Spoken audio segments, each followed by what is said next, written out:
adorándole, estamos aquí reunidos, adorándole en unidad.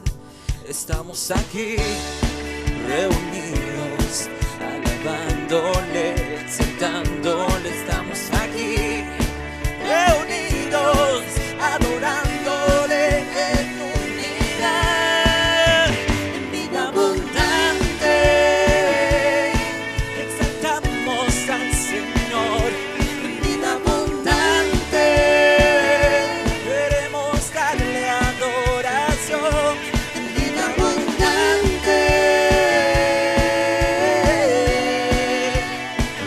proclamamos su amor.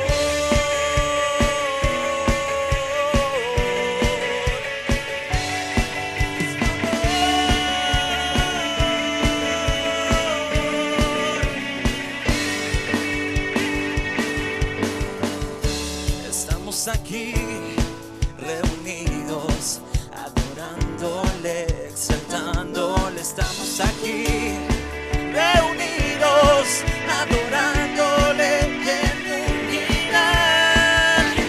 Vida abundante exaltamos al Señor.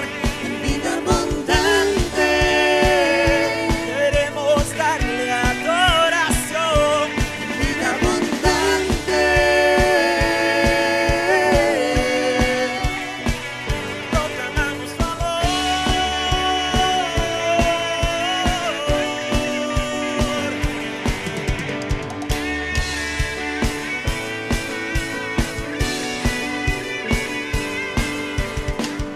Hoy alzamos la voz al gran yo soy. Proclamamos su amor en unidad. Hoy alzamos la voz al gran yo soy. Proclamamos su amor en unidad. Vida abundante exaltamos al Señor. En vida abundante queremos darle adoración. En vida abundante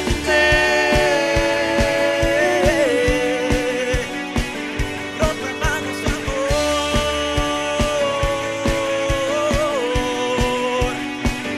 Proclamamos su amor.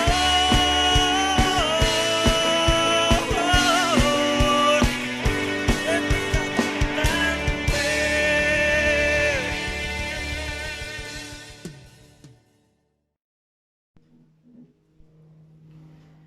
Hermanos, muy buenas tardes. Es un privilegio para mí estar con ustedes esta tarde.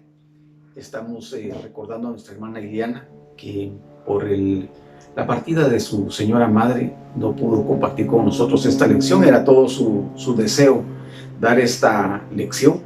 Así que voy a compartirla en su lugar, recordando pues que tengamos en oración a nuestra hermana y que Dios la fortalezca a ella y a su familia.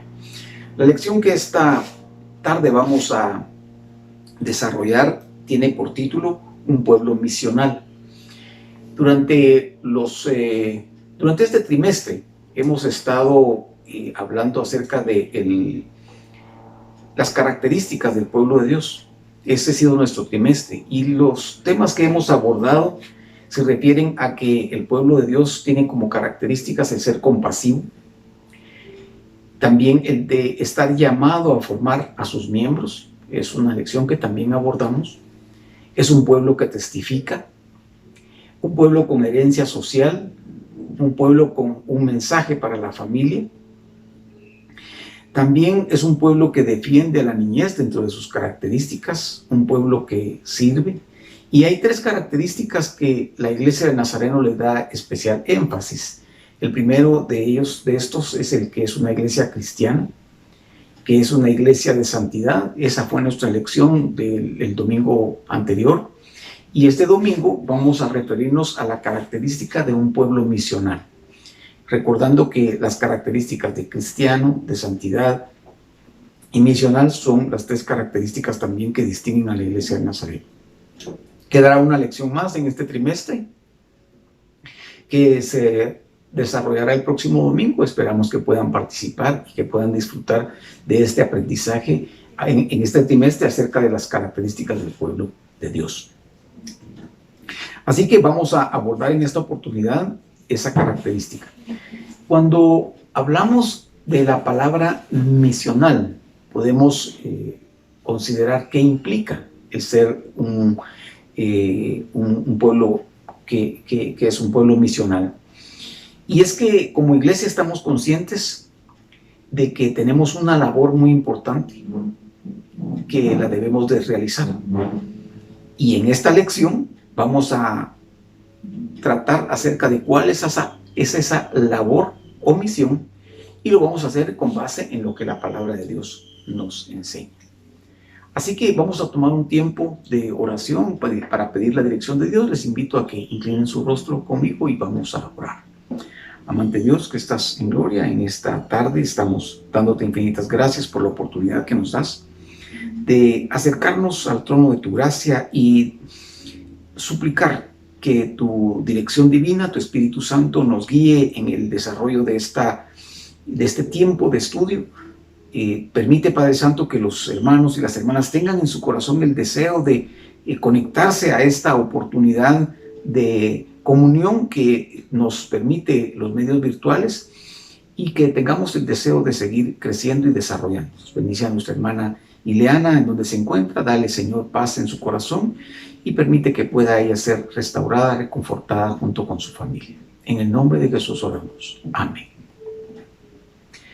Vamos a introducirnos entonces en este estudio, y primero haríamos referencia a lo que acerca de la misión de la iglesia dice el Antiguo Testamento. Recordemos que la Biblia es un libro integral, está integrado por diferentes libros. De hecho, su nombre mismo significa colección de libros o una biblioteca, pero están intensa, directa y coherentemente relacionados.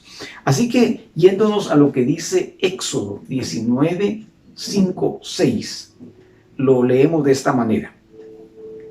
Ahora pues, si diereis oído a mi voz y guardareis mi pacto, vosotros seréis mi especial tesoro sobre todos los pueblos, porque mía es toda la tierra. Y vosotros me seréis un reino de sacerdotes y gente santa. Estas son las palabras que dirás a los hijos de Israel. Cuando vemos este pasaje, encontramos algunos elementos que son de especial importancia para nuestra reflexión. El primero es cuando el pasaje dice, guardaréis mi pacto, se está refiriendo primero a que en ese pacto hay un mandato contenido. Y segundo, que como en todo pacto hay un compromiso de asumir esa responsabilidad. En el caso de nuestra relación con Dios estamos hablando de obediencia. Entonces, desde el origen mismo del direccionamiento de Dios a su pueblo, tenemos esta identificación, la obediencia. Pero también tenemos una bendición que de esto se desprende, y es que nos comunica que Dios está viendo a su pueblo como su especial tesoro. Si nosotros logramos traer a nuestra mente la magnificencia del Dios al cual nos estamos refiriendo, que es el único verdadero Dios, creador del cielo y de la tierra, y que es dueño de todo. Imagínense qué significa tener la condición de ser su especial tesoro. Creo que es una bendición muy significativa que debemos valorarla. Pero luego vale la pena tener desde ahora la mención de que en la relación de Dios con su pueblo, Él empieza desde el Éxodo. Recordemos que el Éxodo es el segundo libro de la Biblia, a identificar a su pueblo como un reino de sacerdotes. Cuando nos referimos al Antiguo Testamento, que es el momento en el que se establece el ordenamiento de toda la iglesia y donde se establece la orden sacerdotal, debemos de tener en mente que la función del sacerdote primero era el que tenía la comunicación directa con Dios.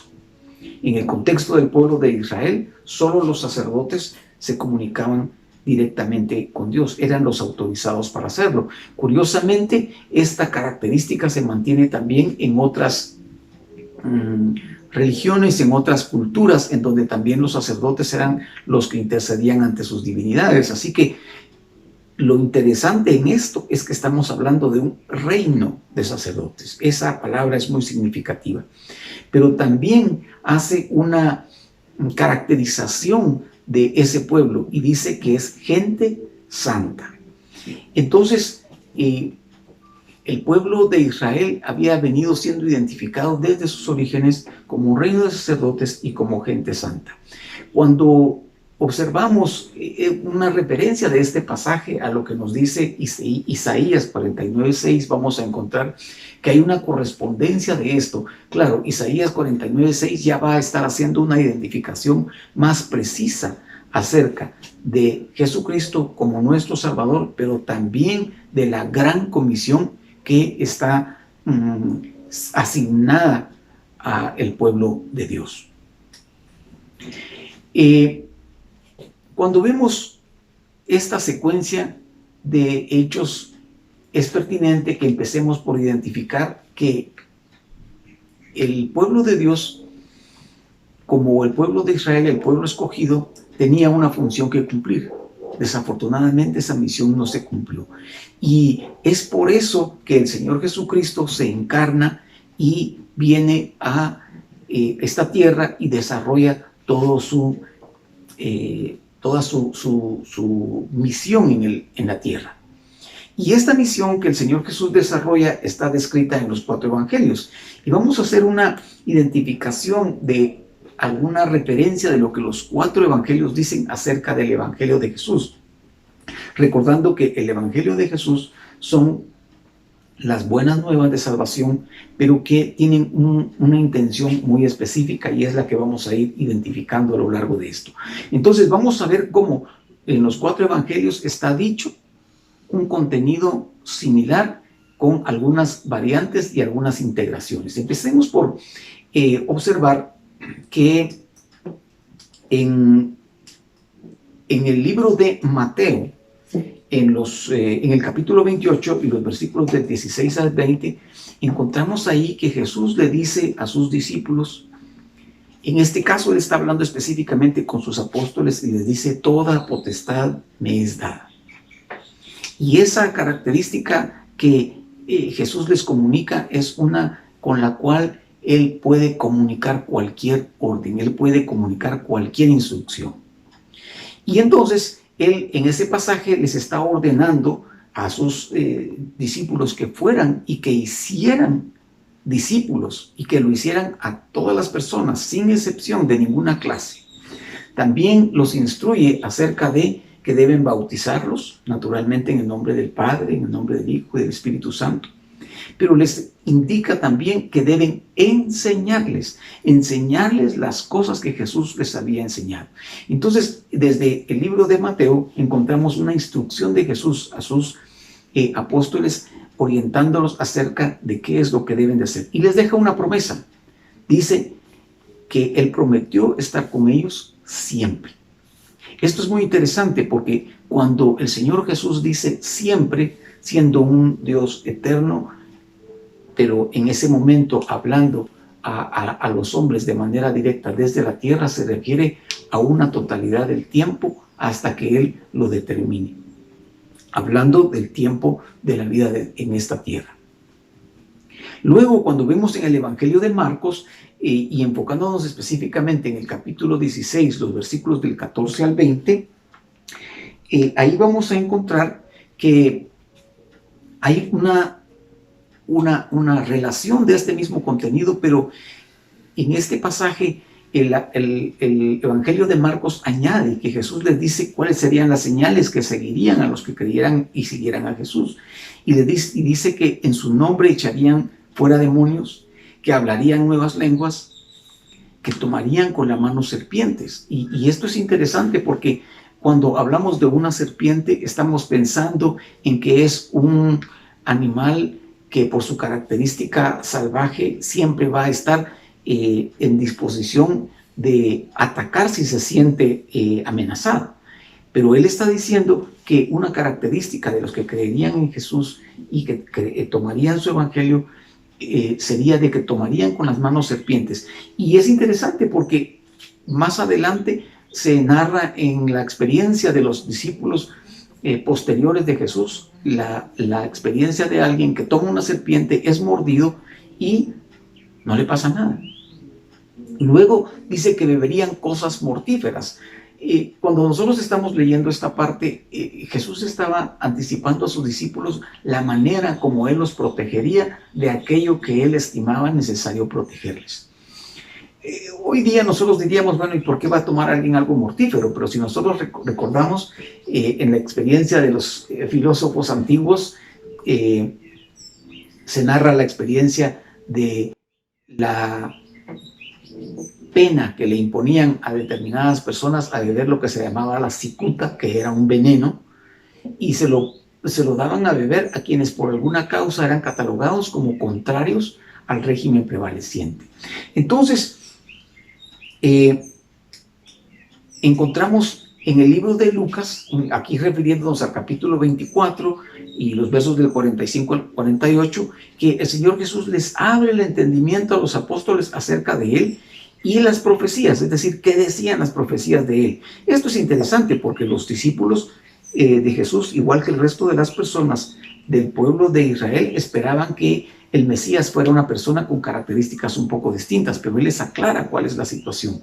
Pero también en el libro de Lucas, Él les explica, se registra que Él les explica la razón por la cual Él padeció, por qué su muerte y por qué su resurrección.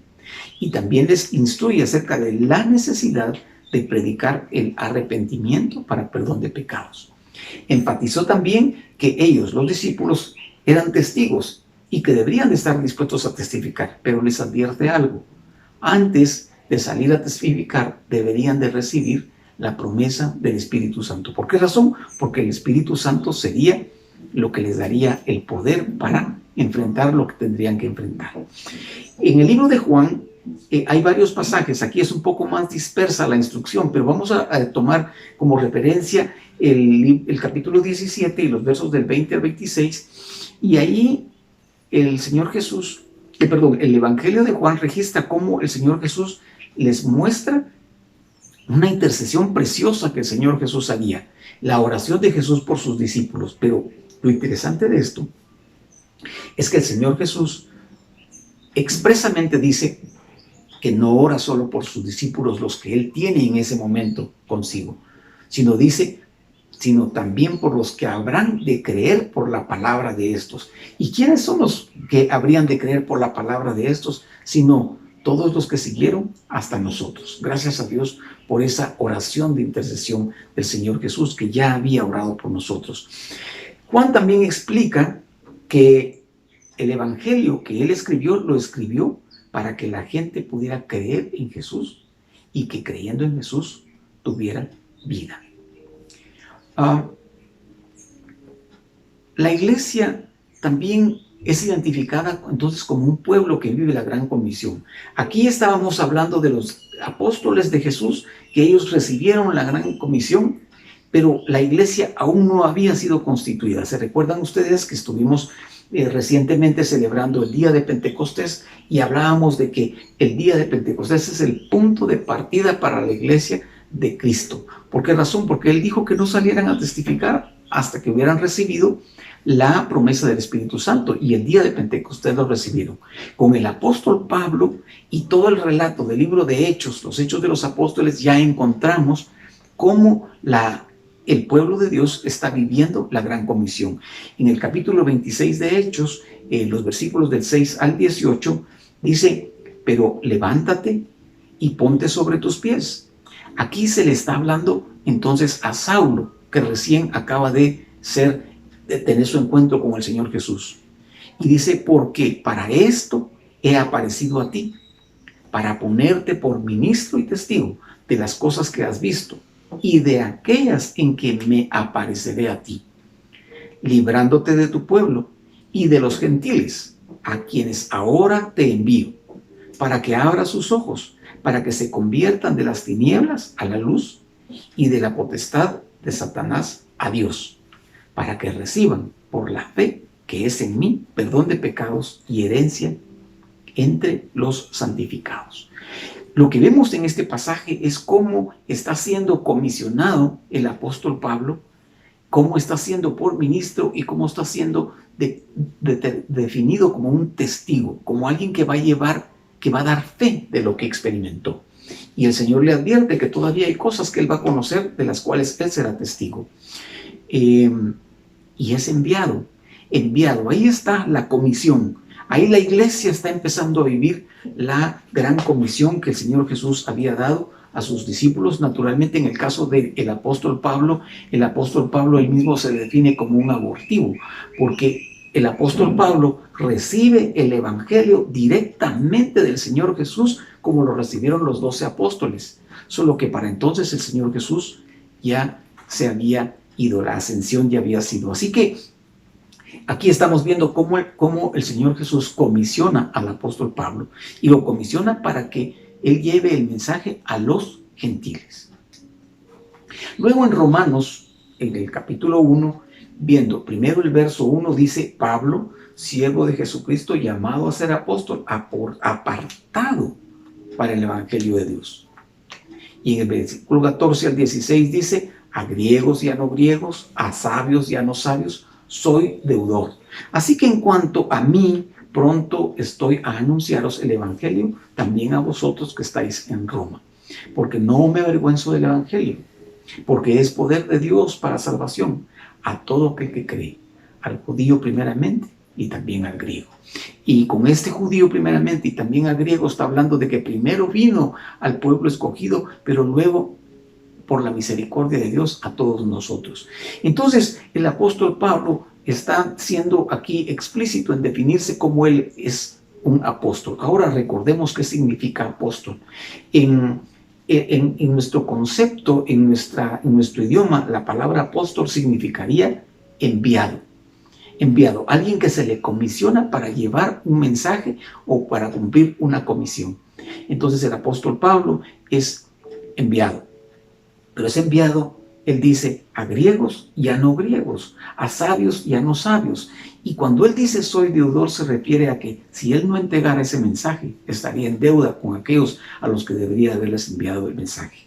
Y él finalmente dice que no se avergüenza. Y no se avergüenza porque en ese tiempo ser seguidor de Jesús era algo que para alguien podría ser avergonzante, pero él explícitamente dice, no me avergüenzo. Luego, en la primera carta del apóstol Pedro, en el capítulo 2, vamos a ver los versículos del 9 al 10, dice: mas vosotros sois linaje escogido, real sacerdocio, nación santa, pueblo adquirido por Dios, para que anunciéis las virtudes de aquel que os llamó de las tinieblas a su luz admirable.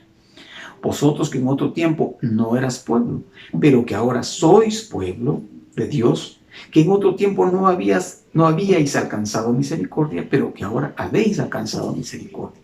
En este pasaje el apóstol Pedro está describiendo unas características muy importantes del pueblo de Dios. Primero, linaje escogido, descendencia de Dios mismo, adoptados por él. Luego, real sacerdocio. Enfatiza aquí lo que habíamos visto desde el libro de Éxodo, y cuando dice real sacerdocio es que somos sacerdotes del rey.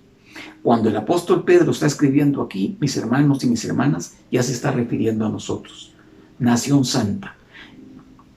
Esta mañana el hermano Paquito nos hablaba acerca de la santidad, lo que nos había también ya predicado el hermano pastor en los mensajes anteriores, y que hemos traído en este mes como una secuencia: una nación santa, pueblo adquirido por Dios. Y eso de ser adquirido a veces nos parece a nosotros algo irrelevante, pero es que, hermanos y hermanas, hoy sigue vigente la esclavitud de personas, y una persona, imagínense, vendida como un objeto, ¿qué puede hacer? ¿Qué puede tener de voluntad?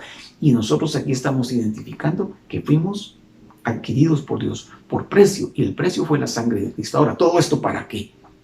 Para anunciar, es decir, ser testigos, es decir, ser enviados, es decir, cumplir la gran comisión, anunciar las virtudes de aquel que nos llamó de las tinieblas a su luz admirable. Haciendo un resumen entonces de lo que aquí hemos visto, vemos que Dios primero levantó al pueblo de Israel para que fuera luz a las naciones, pero desafortunadamente no lo logró cumplir. Pero Jesús se encarnó para ser la luz verdadera y cumplió a cabalidad su misión y lo selló con su muerte. por los pecados nuestros y resucitó para que quienes en él creen puedan ser salvos. Luego él escogió apóstoles que siguieran esta tarea, esta comisión de llevar el mensaje de salvación, del mensaje del arrepentimiento. Y esos apóstoles que habrían de hacer discípulos y que los discípulos habrían de hacer discípulos es una secuencia que llega hasta nosotros. La iglesia sigue teniendo la responsabilidad de cumplir la gran comisión, de continuar la misión que el Señor Jesucristo inició. Entonces aquí una pregunta de reflexión sería, ¿estaremos haciendo las cosas como Dios quiere? Esa es una respuesta que cada uno de nosotros debe de buscar. ¿Estaremos haciendo lo que Dios quiere? ¿Haciéndolo como Dios quiere? Es importante que nosotros reflexionemos acerca de esto, porque en la medida en la que nosotros logremos irnos identificando con esta gran comisión, en esa medida nosotros vamos encontrando la forma de cómo hacerlo. Ahora bien, hay ciertas condiciones que tienen que darse para que nosotros podamos cumplir la gran comisión. Y aquí vamos a citar 3, de las cuales se podrían desprender varias, pero estas son esenciales.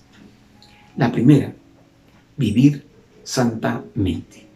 Es decir, cuando nosotros estamos hablando de vivir una vida santa, estamos hablando de una vida que ha pasado por un proceso que empieza por el arrepentimiento. La gracia preveniente que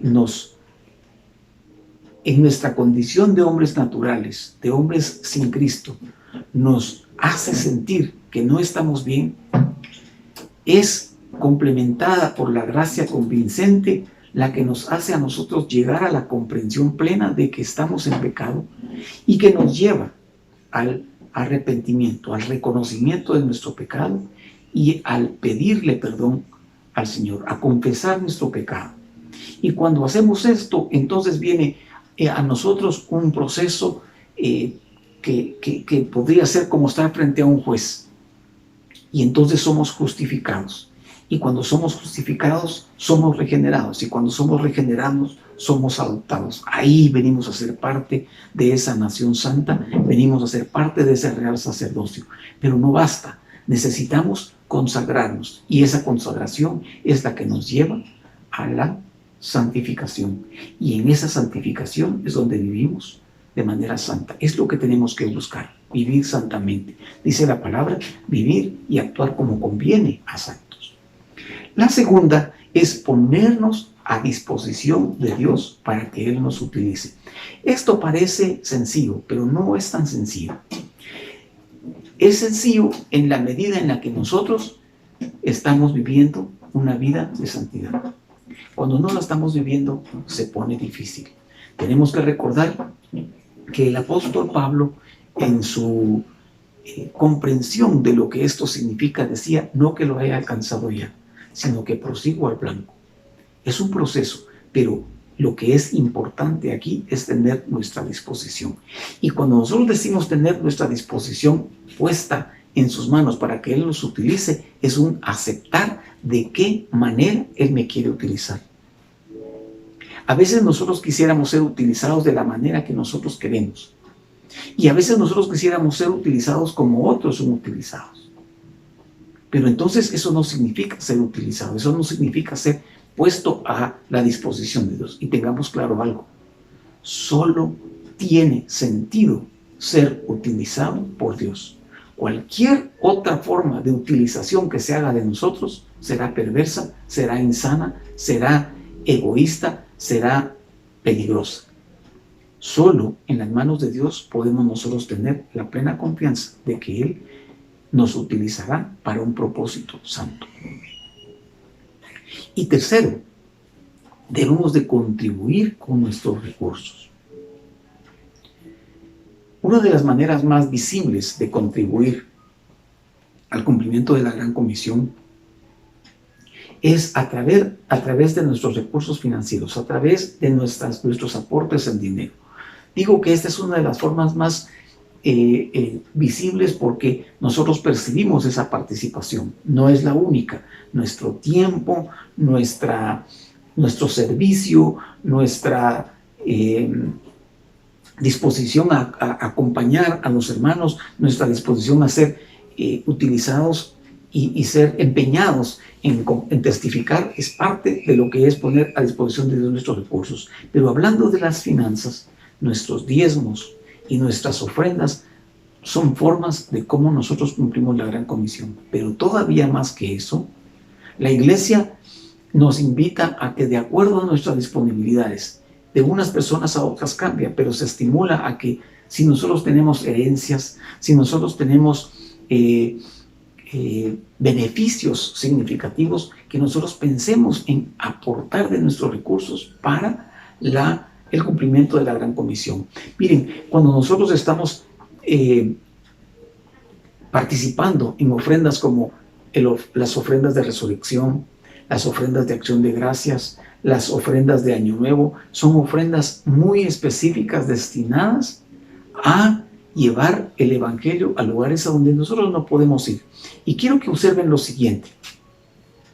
El apóstol Pablo hacía mención de la disposición de la iglesia de Macedonia para dar. Y esa era una iglesia que no era rica, era una iglesia en donde sus integrantes vivían en limitación. Y el apóstol Pablo dice que de su limitación ellos dieron con buena disposición. Y a veces nosotros creemos que si nosotros damos un centavo, porque solo un centavo tenemos para dar, no vale la pena darlo porque no dimos nada. Imagínense, mis hermanos, ¿cuánto hizo Jesús con 2 panes? Con 3 panes y 2 peces. Alimentó 5,000. ¿Cuánto era 3 panes y 2 peces para alimentar a los 5,000 que estaban ahí? No era nada. Si alguien decía, miren, hay que darles de comer, yo tengo aquí 2 panes, 2 peces y 3 panes, pues ¿eso para qué nos sirve? Depende. Si es en las manos de Dios, y si es con buena disposición, y es con el deseo de presentarlo como adoración, lo importante es nuestra disposición, es dar lo que tenemos. El Señor Jesús, cuando estaba viendo cómo las personas daban sus ofrendas, dijo, esta mujer, una viuda, ha dado más que todos. Y todos se admiraron porque ella había dado 1 centavo. Dijo, porque ella de su pobreza dio todo lo que tenía, mientras que los demás dieron de lo que les sobraba. Interesante.